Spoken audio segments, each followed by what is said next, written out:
And we're back to another episode of Let's Play Lost Odyssey. I'm your host, the RPG Guy. Let's keep moving. As now we need to go to the other area. Well.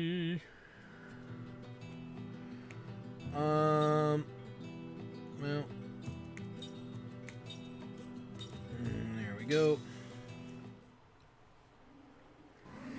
And so we are trapped in the inner sea, and there's only really one other place that we can go right now that's worth a damn. So let's head that way, shall we? And if I didn't say it, I'm going to say it again. If I did say it again, I'm your host, the RPG Guy. And we're on a boat again. Hot diggity damn, we're on a boat again. We're going rowboating, traveling again, my friends, while we're here upon the boat again.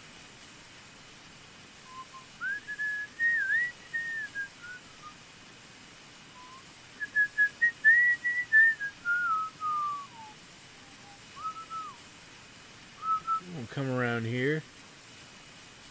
Do do do do do do do do. Do do do do do do do do do.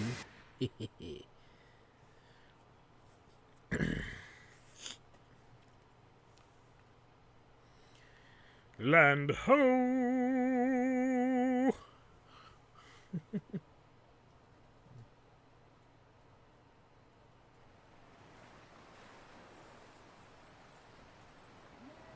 Land at last! Dry land. No more worrying about sinking on that stupid ship. Ow! Hey, what the hell was that for? The slant nose will never sink. Not with the captain's engine on board. You think you're so cool now that you're a pirate? Well, I'm gonna teach you a thing or two about the pirate code. And what code would that be? What code? Well, that would be a secret pirate code that we would do if we had the time. Touch my head. Hey, Grandpa! Wow, you have Cook is such a and what a kick! Boy, she's strong. That Cook. Ha ha. I have no idea what you just said. Well, what I'm saying is that Cook is as cute as a button. She's just, oh, you must be proud. You lying creep. Cook, it hurts when you get kicked, you know? But he insulted the captain. Isn't that right, Captain? Captain? Captain Crunch?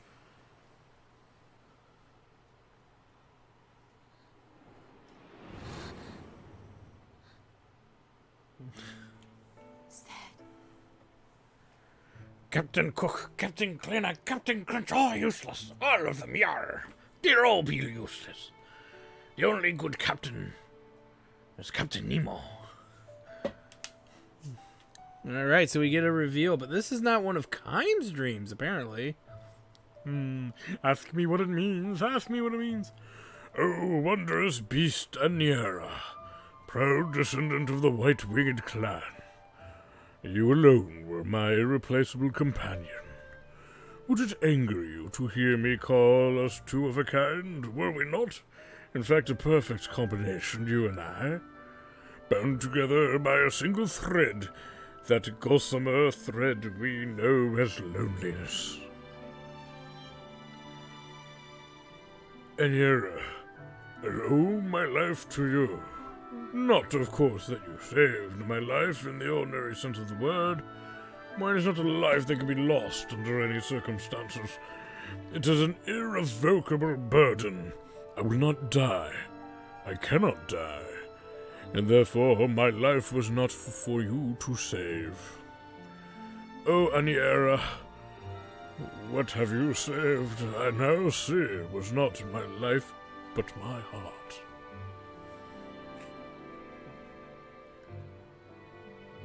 Back then, long, long centuries ago, I was a pirate. The only woman pirate on the open seas. Seth Balmore, the name was known to all who plied the sea. Some spoke my name in fear and trembling, while others voiced it with deepest admiration. Some even called me the righteous buccaneer.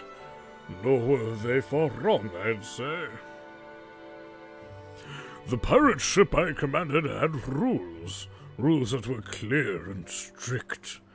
We targeted only one kind of vessel, those opulent passenger ships the wealthy boarded for pleasure cruises. We would put a bit of a scare into the passengers, of course, maybe rough them up a little, but killing was strictly forbidden. All we did was squeeze a few drops of treasure out of the purses of those who had more money than they knew what to do with. We traded our booty for cash with shadowy dealers, and the money we shared in the world's dens of poverty. I would cringe at being called a champion of justice, but we prided ourselves on being far more than villains. I became a pirate for one simple reason. I hated the law. And I hated even more those who flaunted the law for their own self-aggrandizement. In a word, I wanted a life of freedom. Whenever I stood at the prow of a pirate ship slicing its way through the waves, and I viewed the vast ocean stretched out beneath the clear blue sky, I felt enveloped in the joy of having taken limitless freedom in my own two hands. True, I need not traffic in the fear of death, an aging known to all who count as human. And because I will neither age nor die, infinite time means for me infinite freedom. Not bad, wouldn't you say? I would spy the ship that would be our day's quarry. I was always the first aboard it, springing lightly onto their deck with a shout, "I am Seth Balmore, now be good and hand over your money and valuables." Then, taking the booty we had snatched, my men and I would raise a cry of victory and leap back onto our ship. I was absolutely free. Nothing stood in my way. Eternal life overflowing with freedom. Not bad, wouldn't you say? Righteous buccaneer, what kind of fancy-pants nonsense is that? How about pirate bitch? Of course, one always hears such jealous ravings in all walks of life, but especially so in the thuggish world of pirates. Needless to say, I knew I had many enemies.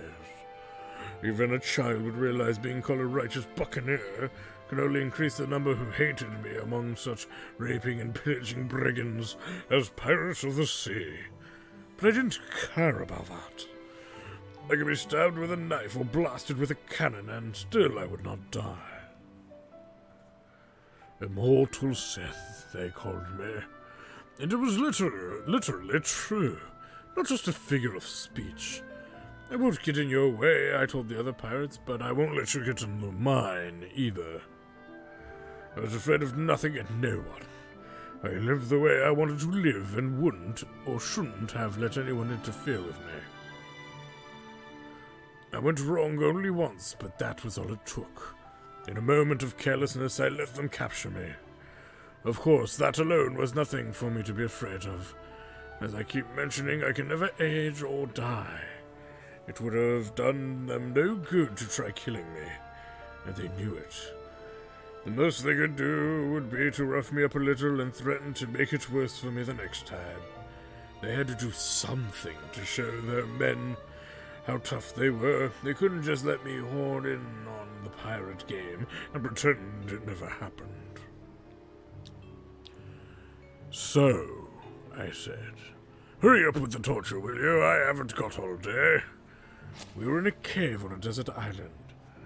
I was in handcuffs and leg irons and surrounded by half a dozen huge men, all well-known pirate captains. One of them was holding a long, thick chain. I get sick to my stomach just looking at your sweaty faces. Come on, hurry up and beat me with the chain. Would you rather strangle me? Whichever you choose, hurry and get it over with. The men laughed out loud. "Hurry and get it over with," said the leader. "Too bad for you, Seth. But this punishment is not the kind that can be hurried. I'm just sorry we can't stay with you to the end."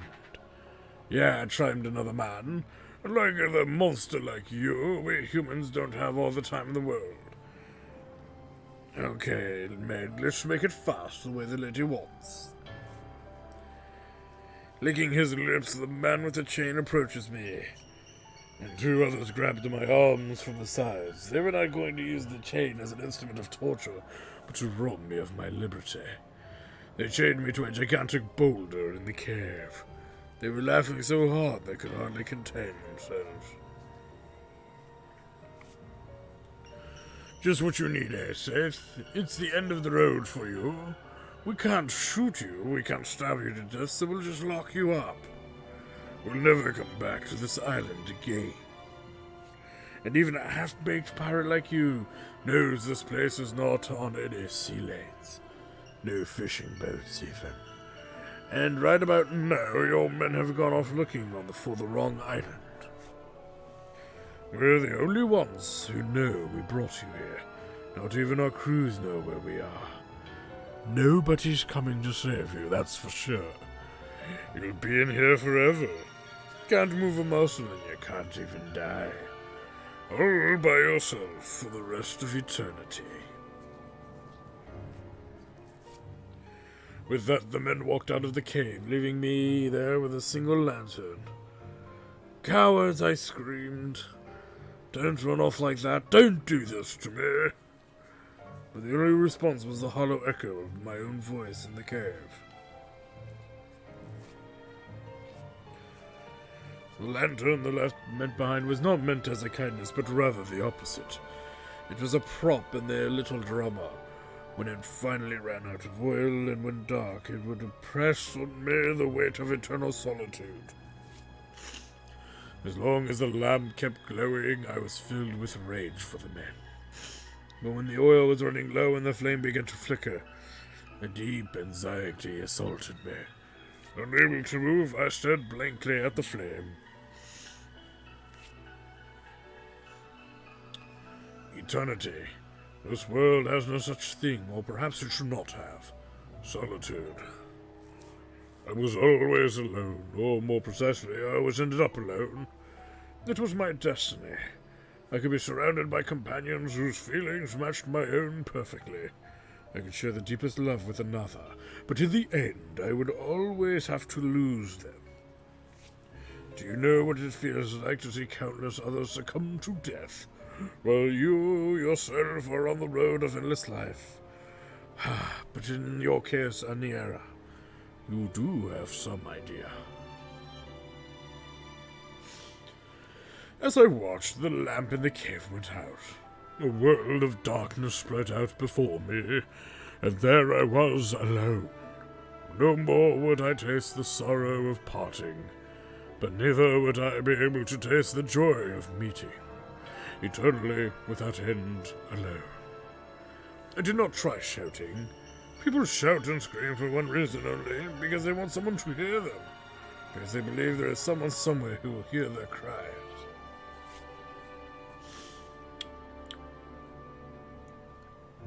I did, however, shed tears. Which is not to say I wept. There was no way that an immortal woman pirate Seth Palmore would ever break down and cry. A tiny tremor went through the darkness, that is all it was. And then I noticed, oh, tears are coming out of me. Really, that is all it was. The hours passed, or perhaps it was days. In the darkness, I lost track of the flow of time. There was something else I lost track of. If all there was left for me was to stay by myself, struggling against eternal solitude, incapable even of rotting away, then what was the purpose of my living in the world? Perhaps the men who trapped me here had been right, unable either to age or die. Perhaps I was some kind of monster. Then why was such a monster living in this world? What was I supposed to do here? I did not know the answer to that. I would never know the answer. To the end of my never-ending life, I felt frustration, sorrow, and above all, fear. Eternity was frightening to me. Solitude was frightening to me. Sorry, a little burnt out today. I might have been trembling. Oh, without even the energy for that, I might have been utterly drained. Whatever it was I was feeling, that is when it happened. Aniera, that is when you first appeared before me. A tiny burst of light softened the darkness, and from the light, almost before I could wonder what it was, there was a voice. Are you too trapped in the prison of solitude? Who is that? In the light, a flash of white wings. Then, with a sudden increase in size and brightness, the light seared my eyes. Accustomed to total darkness, my eyes cannot stand the glare, and for an instant they cannot see anything at all. Grimacing, I clamped my eyes shut before daring to open them little by little. There before me hovered a pure white, glowing beast. Its white wings were breathtakingly beautiful. How beautiful you were, Aniera. But yours was not a florid beauty. No, it was subtly different. Your beauty wore a cloak of loneliness. I am like you said. And when I cocked my head to look at you with puzzlement, you continued. I have been looking for someone like you for a very long time. You spoke slowly, majestically.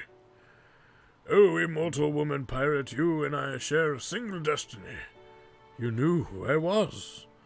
Together, let us escape from this solitude and make our way together. You said, your eyes locked on mine. Escape from this solitude. The words continued ringing in my ears. But I did not know who you are. I could not even be sure what you were, nor could I leap joyfully at the invitation of one I could not tell as friend or foe. Who are you? I asked. I am Aniera, of the White-Winged Clan. White-Winged Clan? I had heard the name before. The White-Winged Clan was said to be wondrous beasts that had become extinct in the distant past. I have heard that the White-Winged Clan died out long ago. I am the last of the bloodline, the only survivor. Indeed, as I said, the last. Which is why you speak of solitude. At that point, I almost knew, before I knew it, a weak, almost self-mocking smile crept over my face. I felt myself lowering my guard as I spoke to you. My chains, however, were digging ever deeper into my flesh, and shackling my heart as well. You used the phrase prison of solitude before. It's true. This is a prison. Being alone for eternity is a prison without bars. You nodded at these words of mine, Aniera, in silence. But then you said I was in a prison too until just now. I'm sure it's true to be the only living survivor. I've spent far too long a time alone. I know what you mean. In the legend, members of the White-Winged Clan are thought to live 1,000 years, but even if you were to live on for several centuries, as sole survivor, you can never meet a female member of the clan of the White Wing and hope to make children with her. The clan will never rise again. The sole survivor must live out the remainder of his days alone. In order to conquer this unbearable loneliness, you said, I would need someone to make her way with me. Then you looked hard at me and said, Oh, pirate woman, are you not of the same mind? I nodded in agreement. But then I made a point of smiling and said as casually as I could, in other words, you're lonely? Your beautiful face softened as you said with some embarrassment, I wonder. According to the legend, as I have heard it, the clan of the White Wing are proud and love their solitude. This only increases your embarrassment, as you said, solitude has its limits. That did it. I decided to trust you then and there. Well, if that's how you feel, you should come right out and say it. I want company. company? Alright, a companion. A companion? Exactly, so it's decided. I'll team up with you. That ended all hesitation, just as you saw in me, one to make your way together with. I put my full trust in you. Let's go wild on the high seas, I cried. Isn't that what make our way together means? You mean that I should become a pirate? I don't like the idea. He paused for the space of one breath and chuckled softly. I've always wanted to give it a try. No sooner were the words out of your mouth than you leaped at me. With one bite you cut through the thick chain that held me down. O wondrous beast Aniera, proud descendant of the white-winged clan. This was how you and I first met. In the 900 years since, we raged over the open sea more wildly than I'd ever had before. When I stood at the prow of our pirate ship in search of prey, you were always there beside me. We became irreplaceable partners, friends, companions, family. Definitely one of the longer stories, but because it was Seth's, and it really kind of helps us understand who she is a bit more.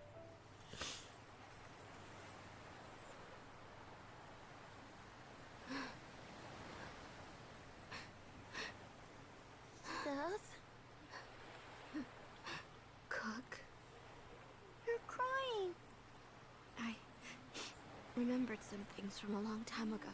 You mean when you were a pirate? And remembering made you cry? I've always been a pirate.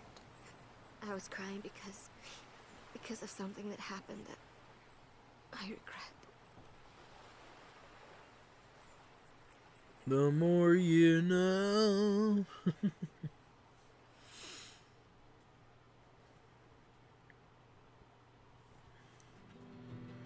Alright, so we're now back in control. For a little longer.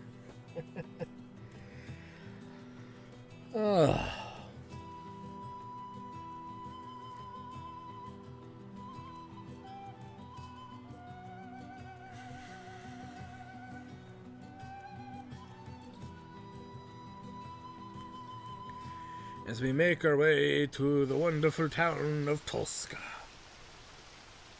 Oh dear God, they're getting huge! Run!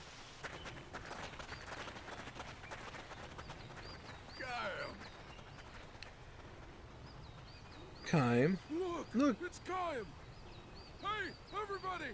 Kime's back! I have the volume so low I couldn't tell that they were talking. It's good to see you again, Kime. But you haven't changed a bit. Turn it up just a little bit for myself. Alright, so we are in control. Yay. So let's let me see here. Save. Now you'll notice if you look really carefully around the town, you'll see these Kololon statues. They are relevant for a side quest. I don't know if we're gonna have enough time to do it this episode because I know it's coming. And yeah, it's a lot more stuff, some more reading times, but we'll do what we can.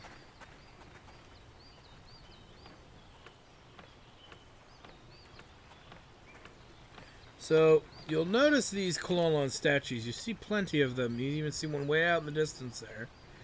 It's important to keep in mind where these statues are for the minigame that's going to be coming up. And my nose is all stuffed up. Ugh. But keeping an eye and keeping track of their locations is going to be relevant in order to get some goodies. Some good stuff.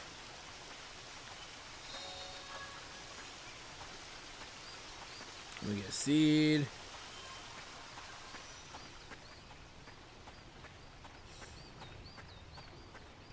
Oh, hey, Kime, you're Kime, right? My grandfather told me all about you. He gave this to me as a keepsake. It's really valuable to us, but it's what you use to protect our village, right? So here, Kime, I wanted to return it to you.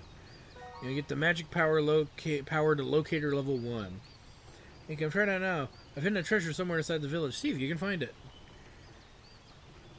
Here's the hint. It's hidden somewhere way up high. It's yours if you can find it. Treasure that's really high up in Tosca. So this is a little side quest thingy too. Using the magic power locator, you're able to find treasures hidden all over the world. To find treasures, you must obtain information about the whereabouts of those treasures. Once you get information on the treasure, it will appear on the treasure screen within the item menu. When you have your magic power locator and information, it will be glowing spot point on the navigation map when you enter the area in which the treasure is hidden. The treasure is hidden in the glowing spot. Search it for the nearby area. Search in the nearby area. You can increase the output of the magic-powered locator, enabling you to find a lot more treasure than with the level 1 locator. Okay, we don't need to view it again. And if we zoom back out, you can see it on our map. It's right over here. Up this ladder we were just up earlier. But no, you have to get the hint. You can't actually find the treasure without the hint. And that's just the way that goes. And then the controller is shaking, letting us know that we're right there. And we find the dark crystal staff and the dark crystal ring, which I believe is for Jensen. Dark crystal rings for anybody.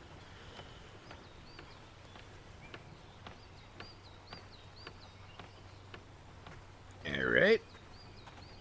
So sweet. Let's head over here.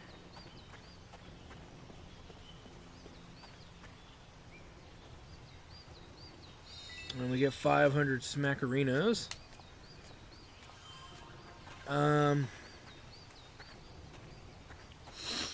Now we need to actually do this dream. There is a dream coming up, but there's a reason why. I've been in my fair share of battles, but one day, just as I was swinging my sword at someone, I suddenly thought, man, I wish I could have been a baker. I have no idea how a thought like that came to me, but after the battle I quit the army, made my living baking bread ever since. And here we go.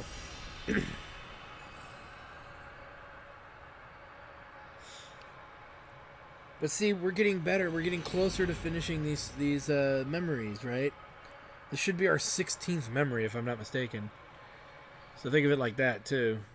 There's only 31. There's only 31 memories.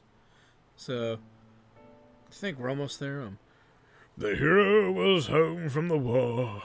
He had performed gallantly on the battlefield, advanced to the rank of general, and made a triumphant entry into the village of his birth. The villagers welcomed him with a festive celebration. The grown-ups were treated to drinks beginning in the afternoon, and the children were received sweet confections.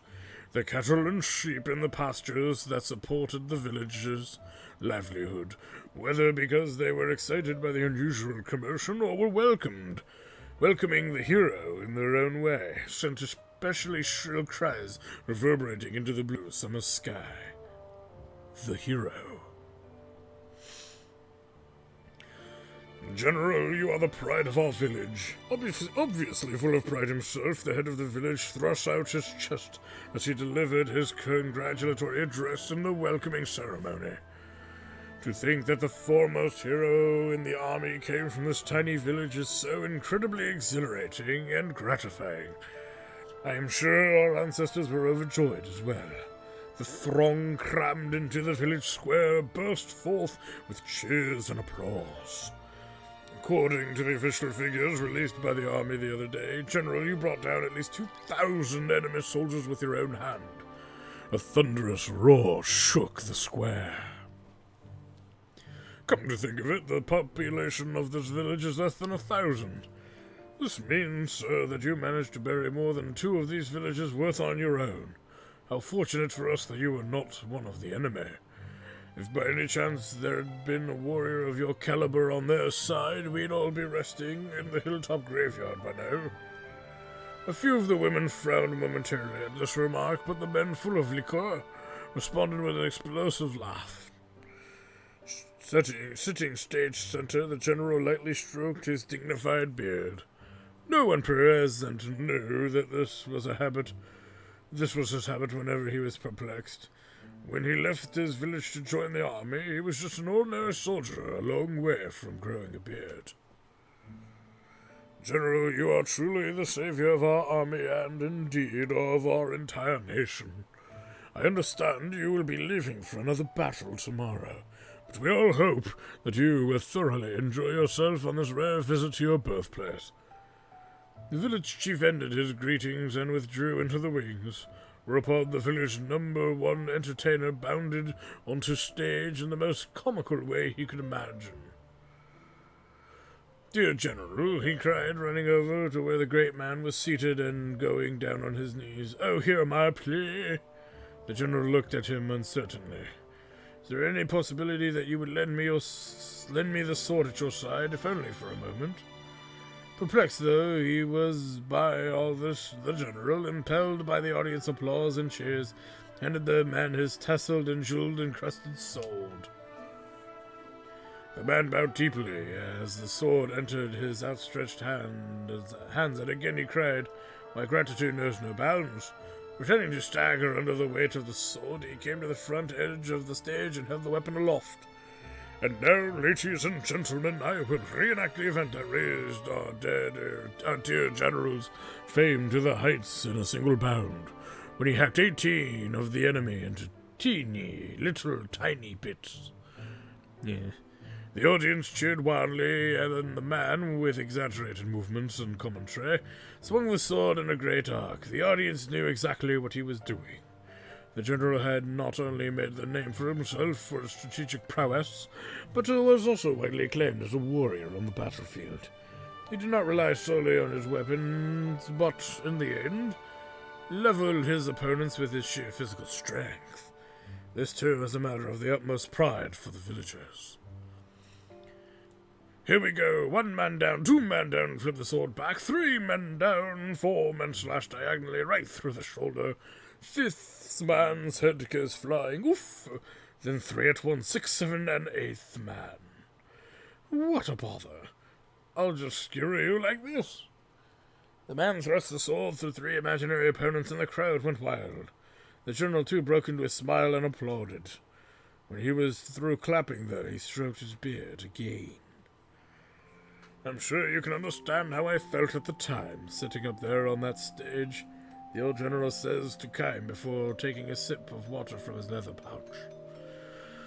His magnificent beard is completely white, so distant are the past events he is recounting. Kaim nods in silence, and the general continues, as if mulling over every word. "The more you know about war, the more you feel that way. I'm sure the villagers meant well. They just wanted to pay homage to their hometown hero. No, of course, they weren't being the least bit malicious. My village has the nicest people in the world, which is exactly why I found the whole thing so painful I couldn't stand it after a while. Hacking 18 men to bits. The deed of a hero are related in numbers. Surely the man who playfully swung the general's sword on stage that day could never have imagined the ones who lost their lives on the battlefield. The agonized expressions on their faces, the curse in their eyes as they stared into nothingness.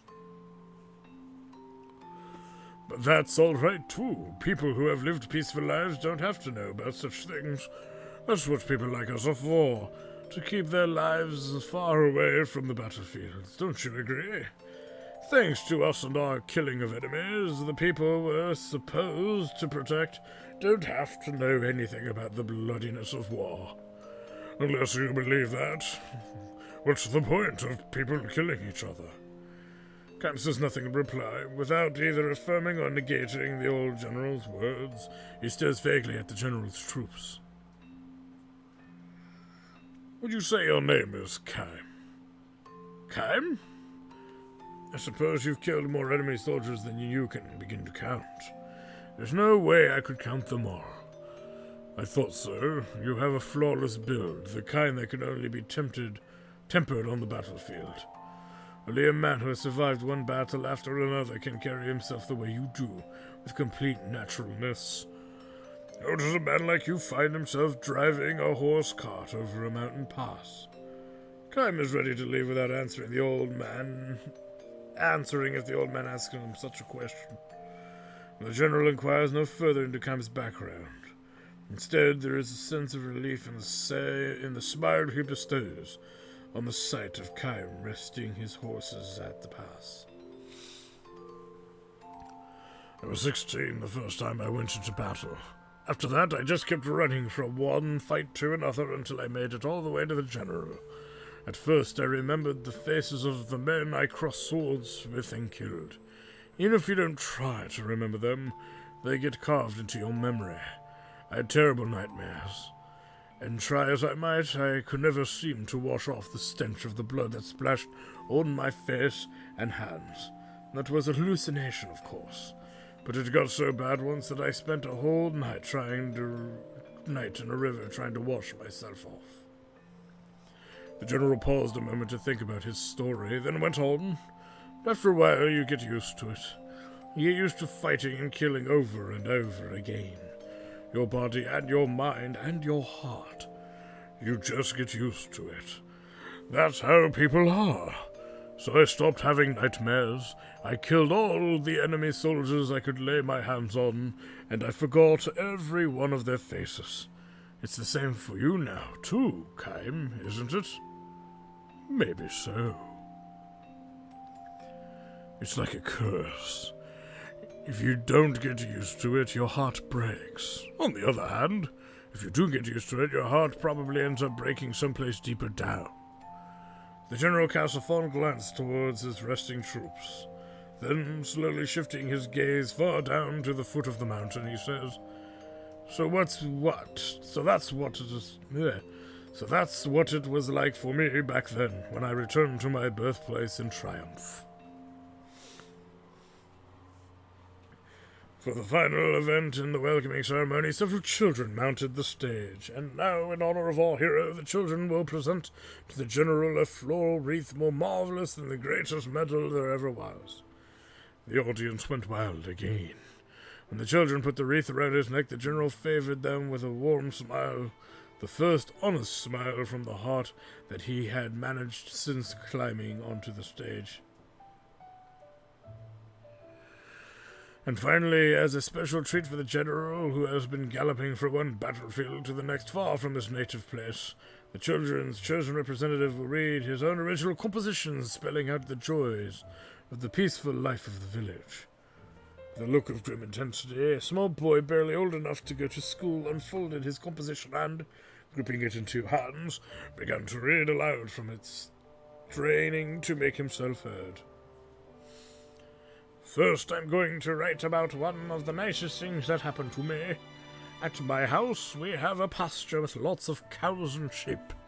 One cow had a baby 2 days ago. I helped my daddy by stroking the cow's back with a handful of straw while she was having the baby. That makes the cow warm up so it's easier for her to give birth. The baby was born just before the sun came up. It was a tiny baby, but it could already stand on its own legs. A baby, wow! I'm going to take care of this baby until it gets big, dear little calf. Hurry and grow up, okay? The general had tears in his eyes.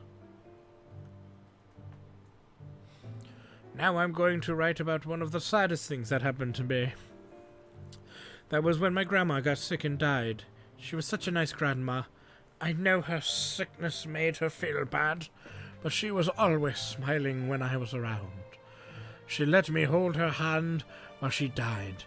I watched her face the whole time because I knew I wouldn't be able to see her anymore, and I wanted to remember her even after I grow up. She just kept smiling and smiling for me right to the very end.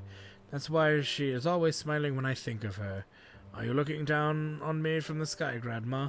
I will never forget you as long as I live. Tears were streaming down the general's face.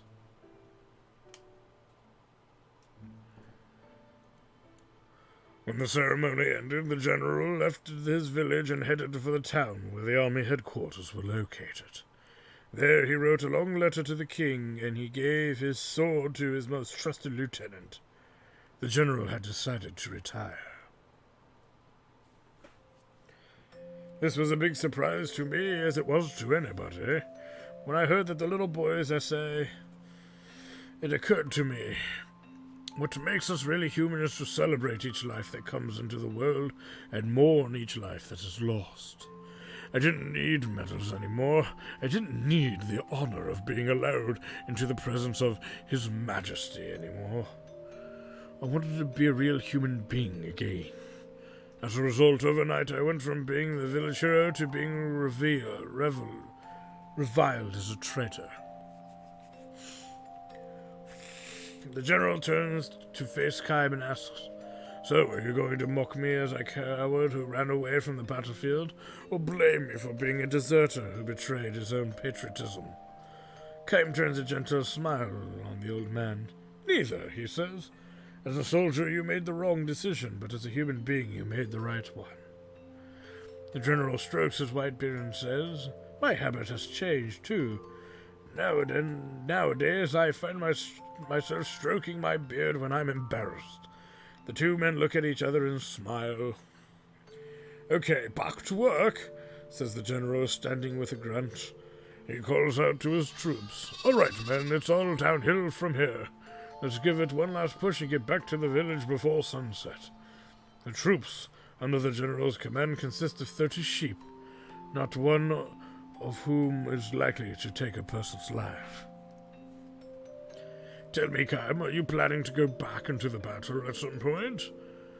"I don't really know," he replies.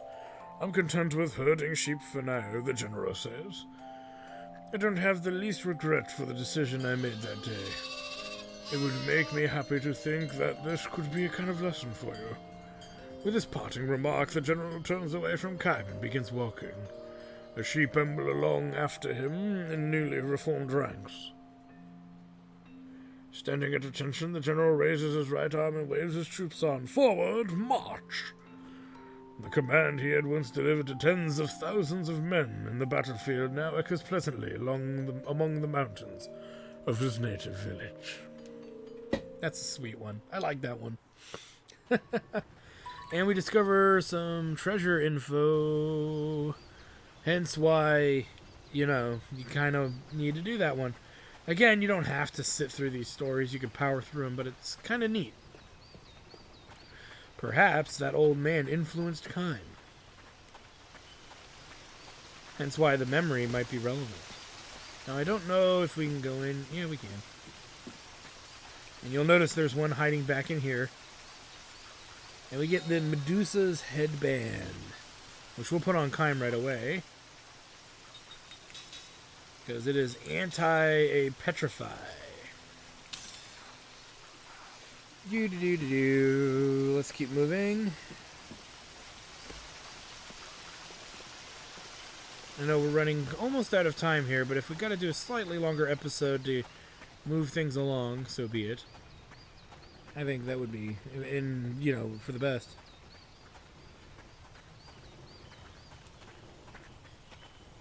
That's right, we can't climb that.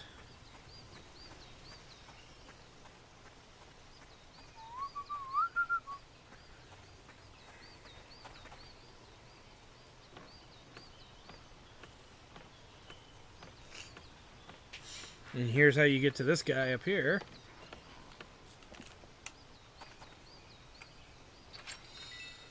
$500 gold.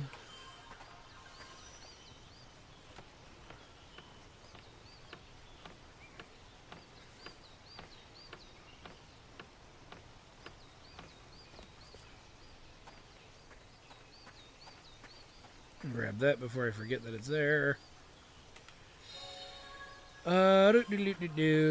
Let's go in here.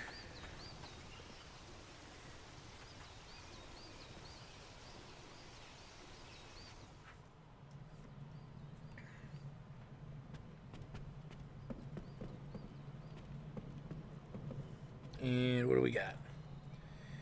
4 Seeds of Terror. As you can see, there's one down right behind the ladder. One of the statues.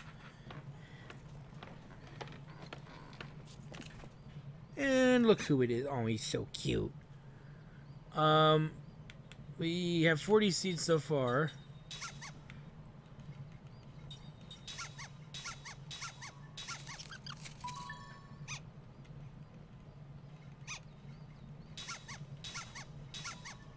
Another one. I think that's all we can give.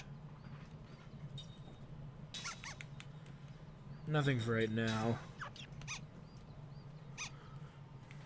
Give him the seeds. So we have 48 seeds total. I think that puts us about where we want to be with those seeds too, by the way. It's hard to keep track of them, I know, but I'm pretty sure we're still caught up to what's literally available.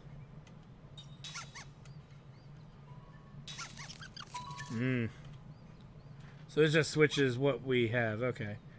For some reason I figured it wasn't that great. That's why I didn't want to do it in the first place, but just to show you what it does, it changes, you know, what you're getting. Let's keep moving.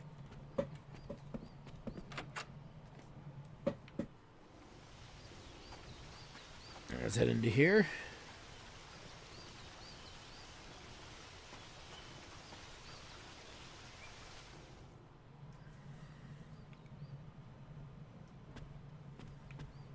I believe it's up here.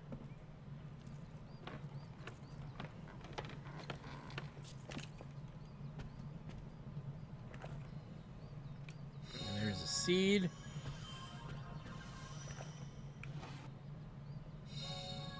Flare bomb. So we're getting better bombs now. Hey, hey, hey.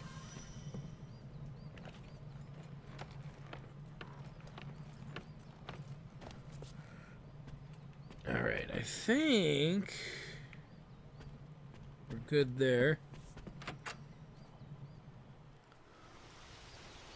Yeah, we could go and give that to the pit pot right away, but we'll wait because I believe there's a seed or two more for us. I believe there's a seed.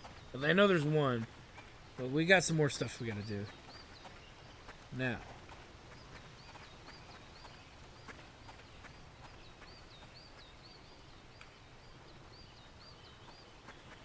I believe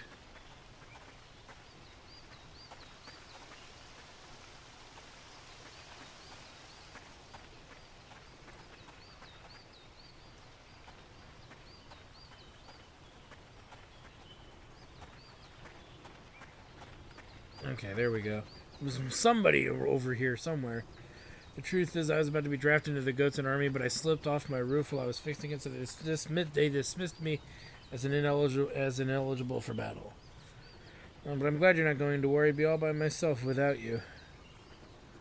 And thus another dream. Hence why I wanted to make sure we got this in before the next episode, because I don't believe there are any more stories right away.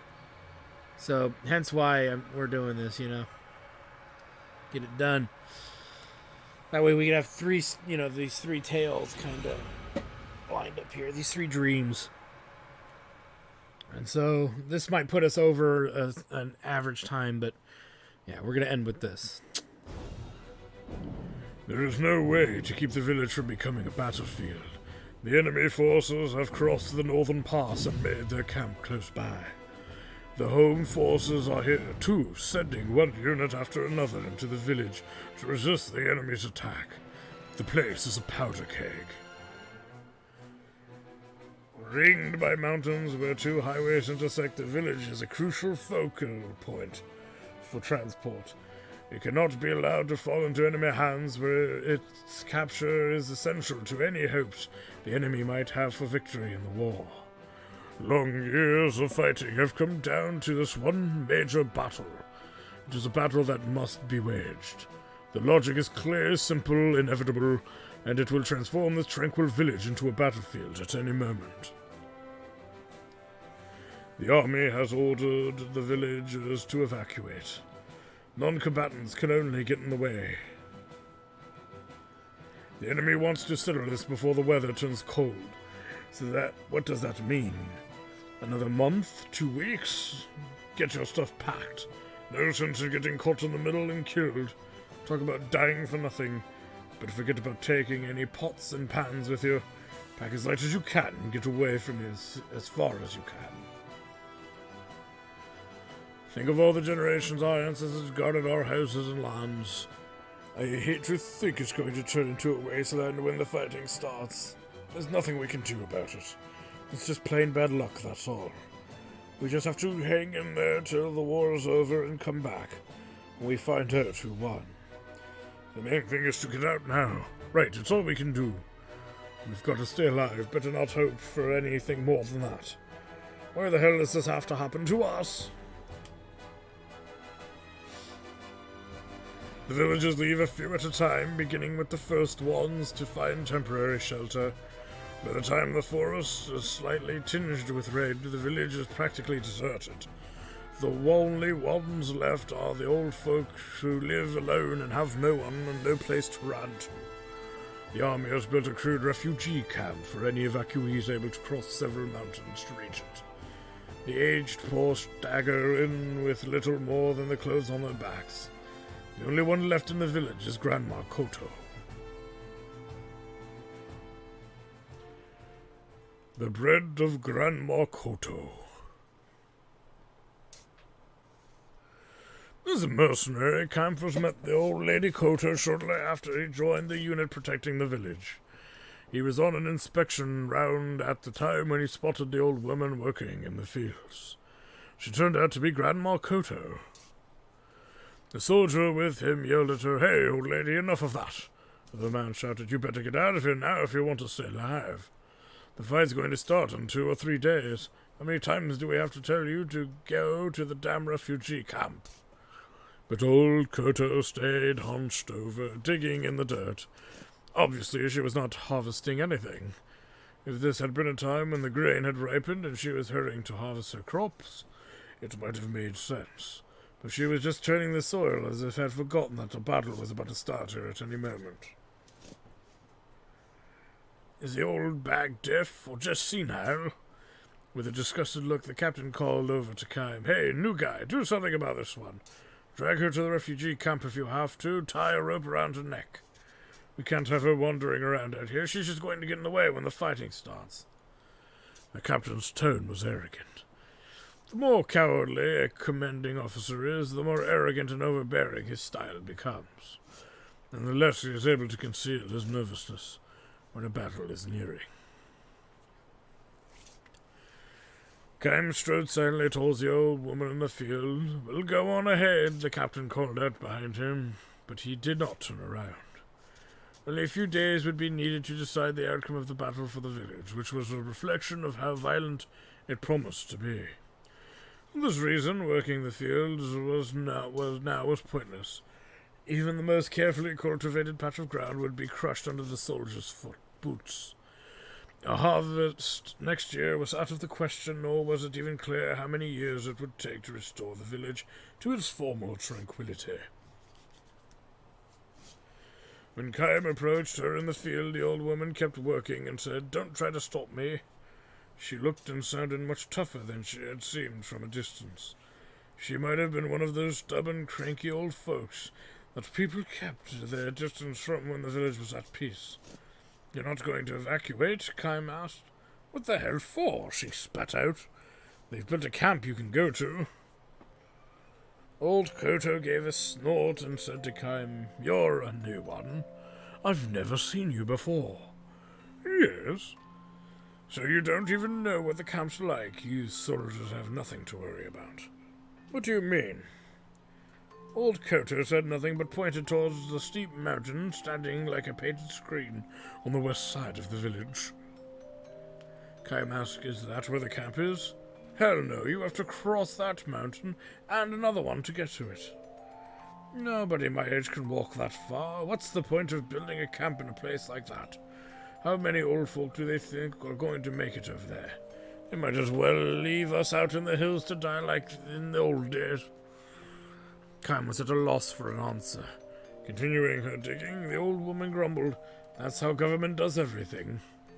She was clearly angry, but perhaps less angry than sad. It's kind of true, too.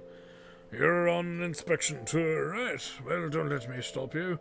No, you see, you're not going to get me to go to any damn refugee camp. That's all there is to it.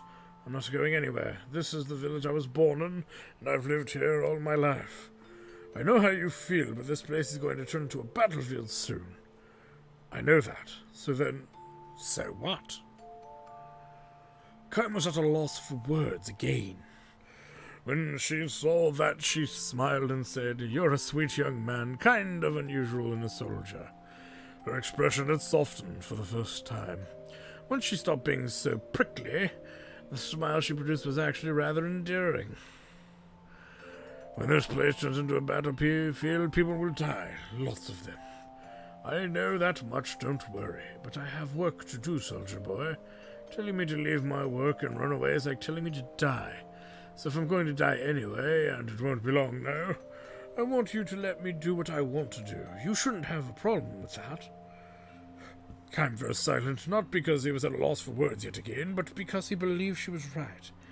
If I'm going to die anyway, she said, knowing that he would never be able to speak such words, he had no choice but to bow silently to her will. All right then, run along there, Sonny. I've got work to do. What are you doing now? See for yourself. Sorry, but I don't know much about farm work. Like all the other soldiers, said old Koto said with a smile. The only thing you people ever think about is killing enemies. You don't know anything about nurturing life. She let a hint of sorrow show again. Perhaps somewhat taken with Kime, however, she favored him with an explanation. I'm planting seeds, she said.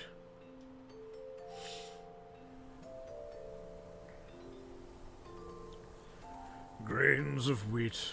You sow them in the fall. They mature over winter. Shoot up under the spring sun and turn the fields golden in summer.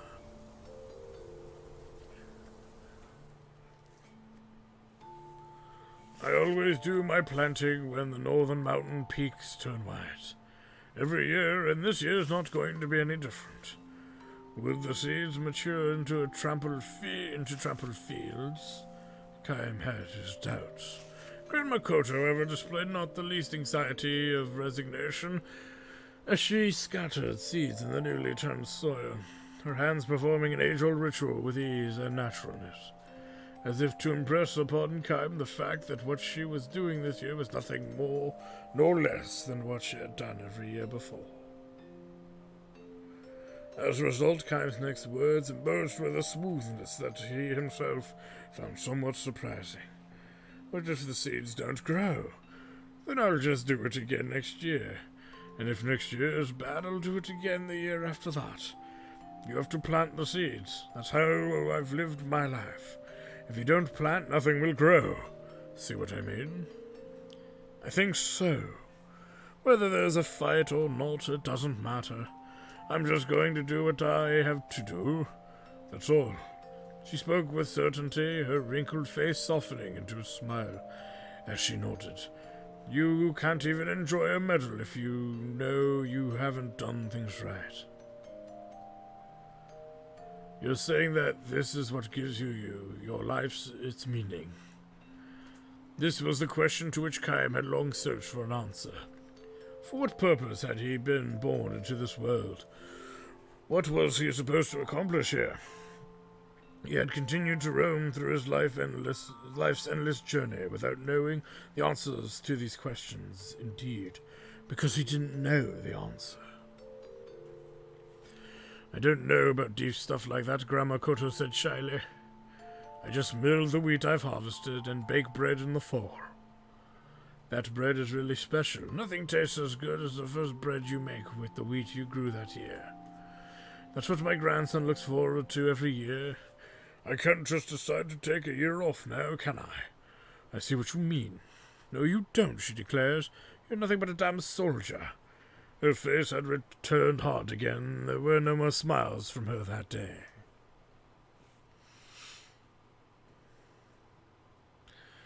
When Kime returned to the barracks, a soldier who had been stationed in the village for 6 months or more said to him, "The old bag hates our guts because we've ruined the village. That's part of it, I suppose, but it's got deeper roots than that for her. Grandma Koto had lost her entire family to war. First her husband died in the war 40 years earlier, then her son and his wife in the war 20 years earlier, and now one grandson they had left was taken to fight in the current war." "What's his unit, Kime?" asked the soldier. The man gave a helpless shrug and named a unit that had been sent to an area with the most intense fighting. Talk about bad luck.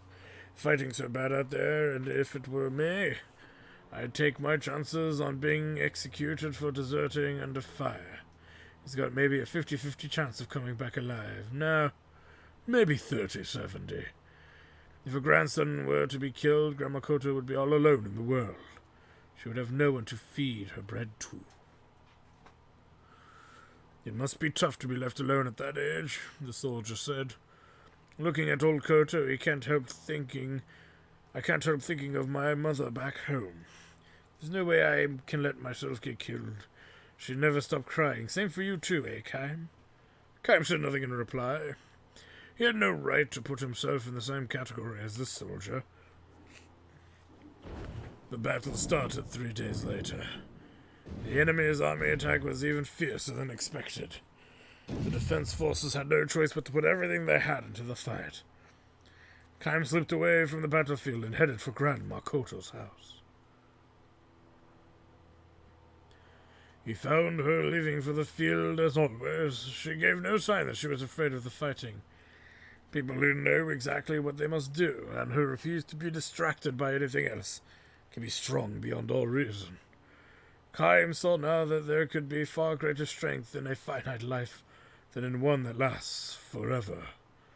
Because he sensed this so deeply, he stood before her, blocking her way. He lifted the tiny old woman in his arms and carried her boldly back to her house. "What are you doing? Let go of me! I'm not going to follow some soldier's orders. I have work to do."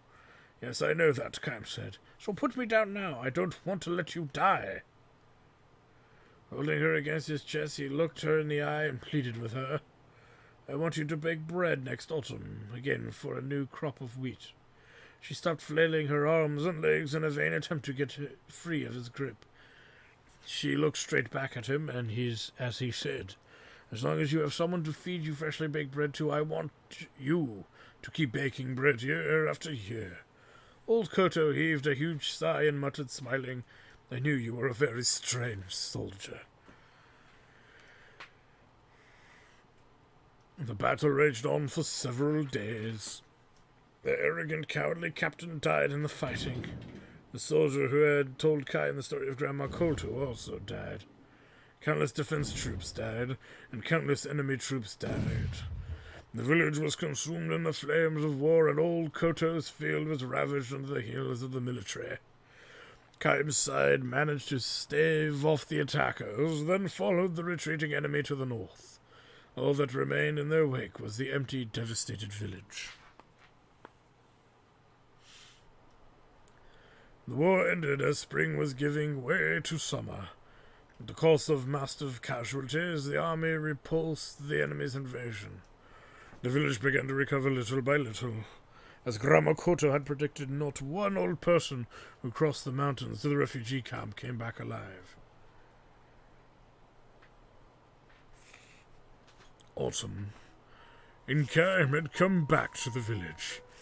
He feels warm in the chest when he looks across the field and spots old Koto sowing wheat. So, she's doing it again this year. And next year, and the year after that, for as long as she lives.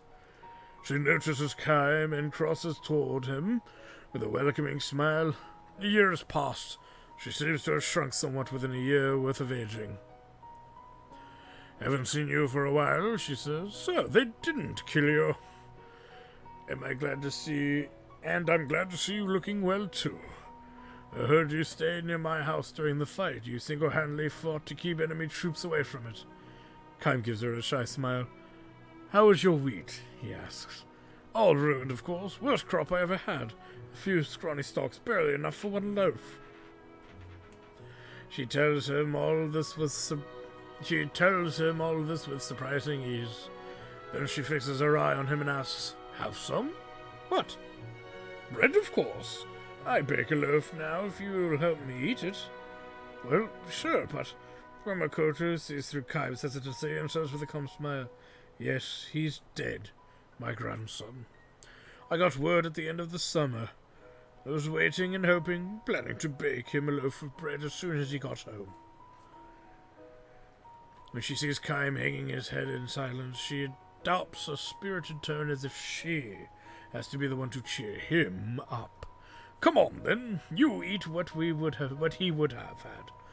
It will probably be tougher than usual, with the wheat harvest being so bad. but I'm sure my grandson would be happy to know I fed my bread to the man who saved my life. So this old woman has lost her entire family to war. In other words, there's no one left to enjoy her bread.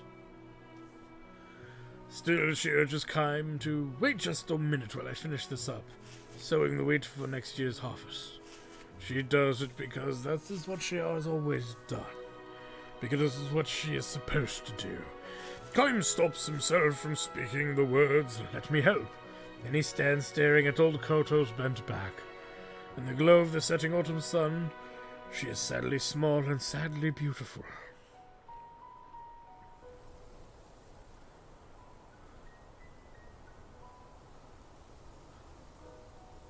Kime eats the fresh baked bread.